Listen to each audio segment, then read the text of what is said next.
Beleza, você sabia que é possível transformar uma emoção ou pensamento a partir de uma mudança corporal? A linguagem do corpo expressa emoções e pensamentos de forma inconsciente. Isso é uma estrada de mão dupla, ou seja, quando se altera a configuração corporal, a gente muda também aquilo que acontece em áreas mais sutis, como a mente e as emoções. Tá curioso? Então fica comigo até o final desse vídeo para saber como isso funciona na prática. Oi, eu sou o Sandro, sou professor da Humana, tenho mais de 20 anos de experiência como professor de yoga, já ajudei milhares de pessoas a serem mais flexíveis dentro e fora da prática do yoga. Se você busca flexibilidade na hora de resolver um problema, como contornar um obstáculo sem romper com tudo ou saber trocar uma emoção pesada por outra mais leve, tá no lugar certo. Lembra de curtir esse vídeo, se inscreve no canal, ativa as notificações para não perder novos conteúdos da Humana. Agora vem comigo. Yoga significa união, integração. Segundo definição do professor Iyengar, é também focar e colocar atenção em algo, usar e pôr em prática. Isso significa que é natural unir o yoga com a vida cotidiana. E quando se é consciente disso, a conexão é muito mais profunda e o aprendizado se acelera. Se o yoga é uma filosofia prática que modifica com o tempo o nosso corpo e nosso psiquismo, a vida também é uma experiência prática que pode servir ao mesmo propósito. Aquilo que a gente aprende em sala de aula vai ser levado para a vida e vice-versa. Se coloca, por exemplo, atenção sobre algo na prática, se concentra de verdade na respiração ou no músculo durante uma posição física, por exemplo, a gente está treinando para estar mais atento enquanto dirige ou trabalha. Quando a gente está concentrado para ler um livro ou para assistir um filme, por exemplo, esse aprendizado depois vai ser aproveitado para realizar uma técnica do yoga. Como em qualquer coisa que se inicia, seja o yoga, uma luta marcial, uma atividade física, é fundamental uma atitude aberta para o novo, para aquilo que o nosso corpo desconhece. Eu não falo da mente, porque é bem possível que racionalmente a gente entenda o que vai ser feito. Estou falando de um comportamento corporal aberto para novos movimentos, novas solicitações, novos aprendizados. E cada modalidade tem as suas particularidades. Mesmo que a gente acumule conhecimento muscular, articular e nervoso ao longo da vida, um certo tipo de exercício às vezes é preciso desaprender algo para começar outra atividade. Por exemplo, a força que se faz no CrossFit não é a mesma que se realiza no yoga. Chegar ao seu limite durante um treino de corrida não implica fazer o mesmo durante uma técnica de alongamento. A respiração de quem corre não é a mesma do yoga e não é a mesma do pilates. O que eu quero dizer com isso? Às vezes é preciso quebrar um condicionamento adquirido com outra atividade física para aprender uma nova. Em outras palavras, é para você estar mais receptivo, para aprender. Coloca uma atitude compreensiva diante daquilo que está sendo proposto. Se abra para novos conhecimentos, até mesmo para repensar algo que já estava consolidado em você. Fique aberto para novas ideias e tendências. Seja rápido para compreender uma nova informação. O contrário de receptivo é a negação, o desdém, a rejeição. As pessoas que costumam nutrir esse tipo de comportamento são menos afeitas às mudanças, a aceitar novas ideias, a seguir uma nova tendência, a quebrar paradigmas, a modificar comportamentos e hábitos. O que a gente quer com o yoga é produzir mudança e evolução pessoal. Então, o primeiro passo é estar aberto para isso. Essa forma de enfrentar a prática do yoga e a vida acaba influenciando a forma como você se coloca diante de pessoas, de situações, diante de si mesmo, cria um indivíduo mais flexível, mais maleável e mais tolerante. E agora eu estou falando de emoções e pensamento. A receptividade vai ser usada no dia a dia para mudar ideias, para ter disposição para conhecer novos lugares, provar novos sabores, fazer novas amizades e sofrer menos diante de uma mudança de trabalho, de cidade, até mesmo na vida afetiva.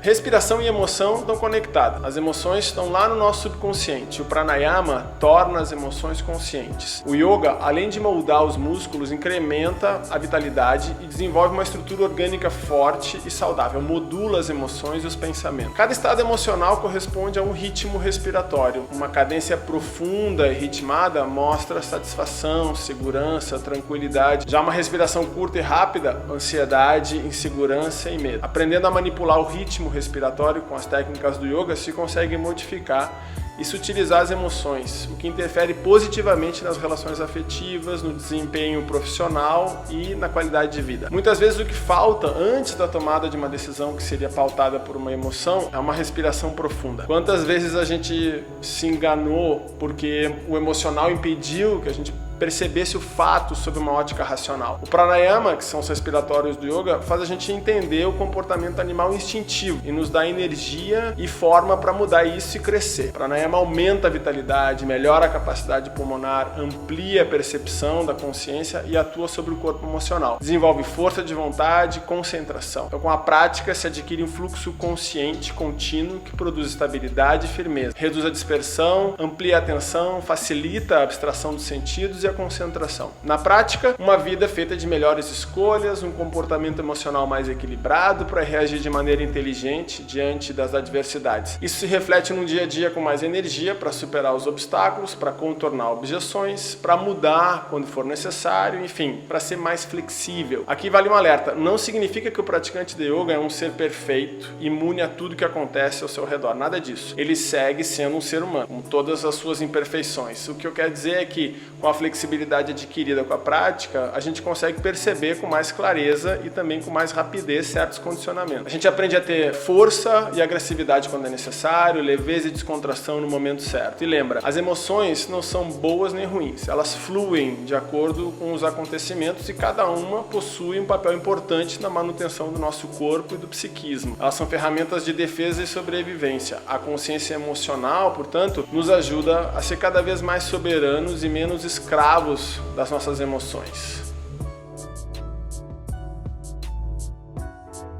O asana é a palavra em sânscrito para as posições físicas do yoga. O asana nos ensina a ter conforto e estabilidade com o próprio corpo, a viver de maneira mais consciente, profunda, seguindo o nosso ritmo, a fazer as coisas com bastante atenção e concentração, a mentalizar antes o que se deseja tornar realidade depois. Tem uma frase do Anthony Blay no livro Hatha Yoga que define legal e diz que o asana é um modo de estar para chegar a um modo de ser. O exercício do yoga não é um fazer no sentido físico comum, mas sim um expressar-se. Qualquer atitude física mantida durante um tempo produz automaticamente uma atitude psíquica correspondente, no sentir e no pensar, estabelecendo o seu próprio ritmo respiratório. Quando a posição física é correta, a atitude psíquica e a respiração também o são. Cada asana é uma atitude. Através de um conjunto de asanas, a gente produz um conjunto de atitudes e estados psíquicos, ou seja, aquilo que momentaneamente se experimenta com asana, com o tempo, vai se tornar algo tão assimilado que passa a fazer parte da sua estrutura psíquica, na forma como você sente e pensa. De forma resumida, o asana nos ensina a ter estabilidade. Imagine uma posição de equilíbrio ou de força. Para se manter nela é necessário adquirir uma determinada consciência dos músculos que se ativam e outros que se descontraem. Vai ser preciso aprender a aplicar um certo padrão respiratório que vai nos ajudar a sustentar a posição para manter o foco naquilo que o corpo está tentando fazer. Todos esses recursos, junto com a mentalização, que é um assunto para outro vídeo, vão moldar as emoções e fazer com que haja uma consonância entre o que a gente sente e faz. E esse aprendizado é ouro em pó, são eles que nos ajudam a criar essas mesmas capacidades no dia a dia. Estabilidade para tomar uma decisão, consciência para mudar o rumo das coisas, leveza para levar a vida, força para resistir aos obstáculos e resiliência para se manter firme. Já a meditação, de maneira simplificada, nos ensina a viver o momento presente, o dia a dia, a fazer as coisas de forma consciente. Isso pode ser treinado em absolutamente tudo que a gente faz. O comportamento meditativo é aquele que nos faz estar realmente presentes, onde o corpo físico se encontra. Se a gente vai tomar banho, tá lá tomando banho. Não fica pensando no dia inteiro que tem pela frente. Ao tomar café da manhã, a gente está lá tomando café da manhã e não fica lendo as notícias do dia ou vendo o que seu amigo fez na noite anterior. Quando a gente sai para o trabalho, a gente desfruta do caminho. Quando a gente chega no trabalho, trabalha e não fica pensando na hora do intervalo ou no que precisa fazer no mês que vem. Daí você deve estar pensando, então eu vou programar o meu dia, a minha semana, o meu ano quando? Quando eu vou olhar o celular para me distrair? Esses momentos podem e devem existir na sua vida, mas não de forma concomitante com os outros, não de maneira a te tirar da realidade e a produzir um indivíduo que está sempre com a cabeça em outro lugar. Essa atitude diminui muito o grau de ansiedade em que muitas pessoas vivem. Quando se vive sempre no momento seguinte, a gente deixa de ver o que realmente está acontecendo, porque aquilo que você está pensando em fazer no dia seguinte realmente chega, você já está pensando em outro momento e assim a mente condicionada trabalha, ela fica repetindo esse processo. A meditação nos ensina a fazer uma coisa de cada vez e fazer bem feito, mas isso tem a ver com flexibilidade. Se flexibilidade corporal ensina a se movimentar com facilidade em toda a nossa amplitude de movimento, a meditação nos ensina a viver com mais facilidade, mais inteligência, cada momento presente. Então, quer entender tudo o que foi falado até aqui na prática? Comenta aí, quero fazer uma aula com ênfase em flexibilidade mental e emocional. Se for muita gente escrevendo, a gente monta esse material para você compreender pela via prática como transformar um padrão emocional e ter cada vez mais estabilidade. Lembra de curtir esse vídeo, enviar para aquela pessoa que está precisando de mais flexibilidade no corpo e na vida. Assim, ajuda a gente a manter o canal, a fazer mais conteúdos legais como esse. E quer saber mais sobre a Humana? Confere a descrição do vídeo para acessar nosso material completo. Visita uma de nossas escolas ou inscreva-se no nosso guia online de yoga em casa. Valeu por me acompanhar até aqui. Até a próxima.